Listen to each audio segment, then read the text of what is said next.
much for your kind words and for making the special trip to be here, and for your friendship and your leadership for conservative women and conservatives across this country. And to all of you, thank you so very much for being here. And I want to make sure that I recognize two people. First of all, Councilwoman Betty Price, who's one of the co-chairs of our campaign. And also State Senator Josh McCoon in the back here. And Mr. Mayor, thanks for coming out. Mr. Mayor, thank you for being here. We have two considerations in this race, ladies and gentlemen.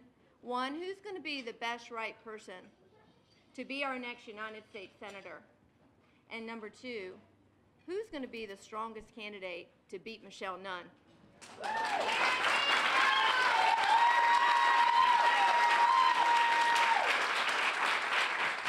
Now, in this race, we've already heard a lot of rhetoric about who is the most conservative, the true conservative, the constitutional conservative. And now we even have the so-called outsider who looks down on those who have not had the opportunity to live a life of privilege.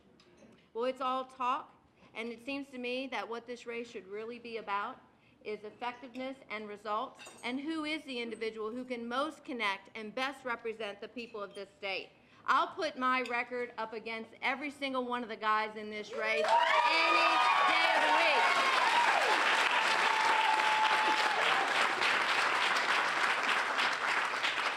Because I've walked in the shoes of the average Georgian.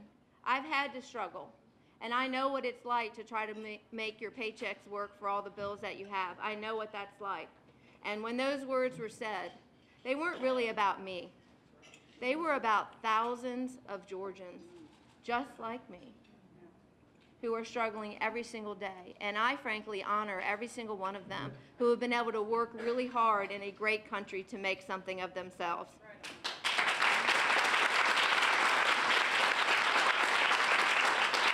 Many of you know my background. You know that I was an executive with KPMG, with Seba Vision Corporation. I was CEO of the North Fulton Chamber of Commerce. I was also chairman of the Fulton County Board of Commissioners, a job that someone said to me earlier, maybe I didn't think it was the best job, but it was a great job.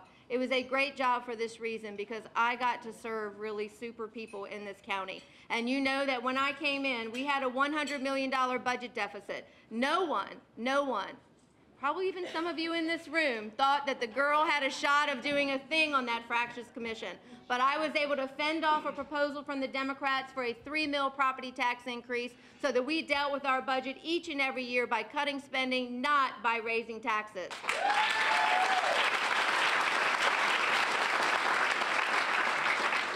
And when you gave me the extraordinary privilege of serving as your first elected Republican Secretary of State, again, you didn't expect talk, you expected results. You wanted me to get the job done.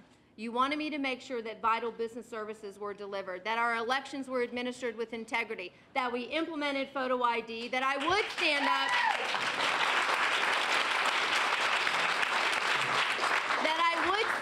to the Obama Justice Department to verify citizenship, to make sure only U.S. citizens vote in our elections. And I did all of that while also cutting that agency's budget by 20%. Now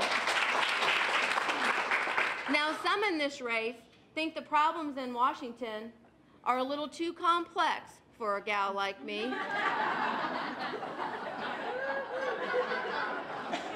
But I'm here to tell you that fixing the problems in Washington, D.C., it's not rocket science. It's going to take guts and resolve and an individual with a real determination.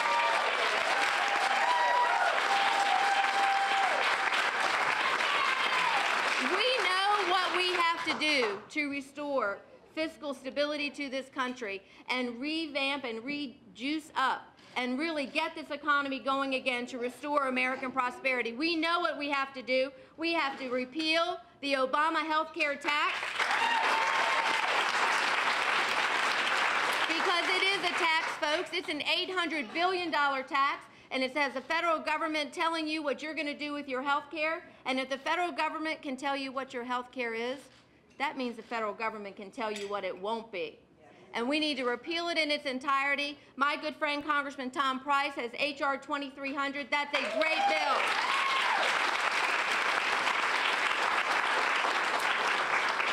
We also know we have to fix our fiscal house, because if we really want to have a strong, adequately funded military, we can't do it if we're brought to our knees financially. We've got to cut the spending and deal with the debt. The solutions have been out there. We just haven't had people who have been willing to make the cuts.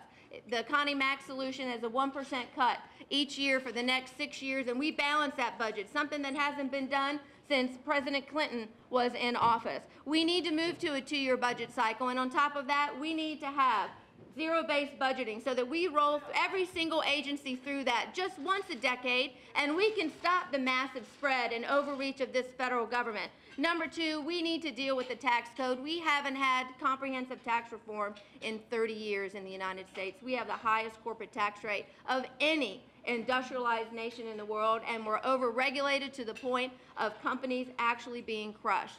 I favor scrapping the IRS, repealing the 16th Amendment, and moving forward with the fair tax.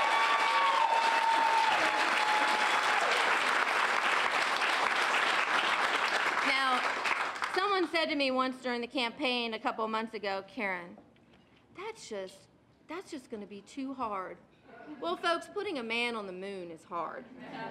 If we want to do it, we can do it, and that will jumpstart this economy. On the regulatory side, we need to have an across-the-board audit of this regulatory climate, starting with the banking and finance and EPA, and then put in place a 10-year sunset rule so that we don't see this incredible buildup of regulations. The ideas are there.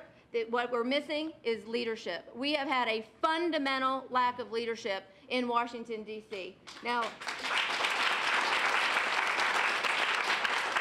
the guys in this race, they're all nice folks, but the congressmen, they've had 10 to 20 years to do every single thing that they're talking about now, everything, and they haven't.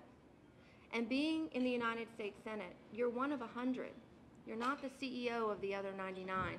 You have to have the skill set of being able to persuade people who may not be like-minded to go to a place that they don't want to go to on their own. And I can assure you, Emma Darnell did not want to go where I wanted to go on the Fulton County Commission.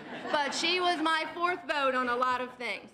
We need new leadership. We need tough, strong, conservative leadership, someone who has a track record of actually putting conservative principles into practice. And it brings me to my second point, because pretty much anything that we've talked about today matters little if we don't win. We have to have a win in Georgia for the GOP in order to have a GOP majority in the United States Senate. Now, I think there's a reason that the Cook Report, National Journal, Weekly Standard, Nate Silver, Sarah Palin have all concluded that I'm the strongest person to take on Michelle Nunn and win. They know the playbook that the Democrats are going to run. We know it, right? War on women, income equality. They also know the headlines that my opponents in this race have already generated. And I can tell you right now, there's some Democrats with big smiles on their face this morning. We've got to have an individual who can connect with the average Georgian. I know firsthand that it's not an increase in the minimum wage that is going to move people out of poverty. It's getting our economy going again so that we're creating good quality jobs. It's that combination of a robust economy and instilling the principles of hard work and self-sufficiency that are going to lift people out of poverty. And I would really love to see Michelle Nunn drop the war on women on me.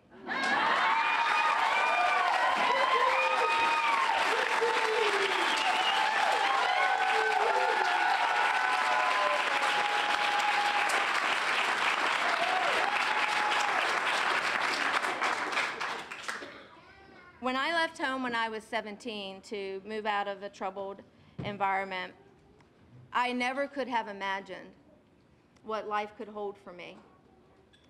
But I know that a great God and an extraordinary country afforded a young girl great opportunities to grow up and be whatever it was she wanted to be. Governor Palin mentioned Ronald Reagan, and he told a country shortly after he came into office that then, like today, was concerned, frustrated, angry, uncertain about the future of this country.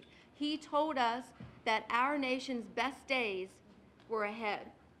And when he said those words, he spoke to a young girl trying to figure out how to make it on her own a whole lot sooner than she ever expected. And I knew that if a country's best days were ahead, mine would be too. If I worked hard, if I held myself accountable, if I strived for self-sufficiency and not government dependency. I'm running for United States Senate so that together we can make sure that America's best days are still ahead.